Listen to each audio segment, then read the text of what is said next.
Годино, нека моето име да не блести по твоя път.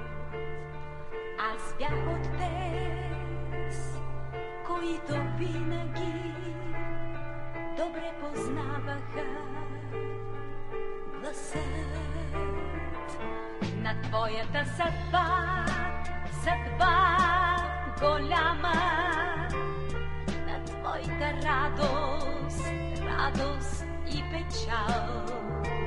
Издига ръст, ръст като Балкана, потъвах в селската ти кал и чувах звуци, звуци, звуци на гордости, кайдушка жал. От тези звуци съм научила това, което съм изпяла.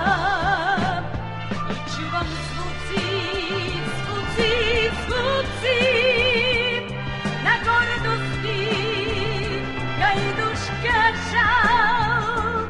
От тези звуци съм научила това, което съм изпяла. И нека утре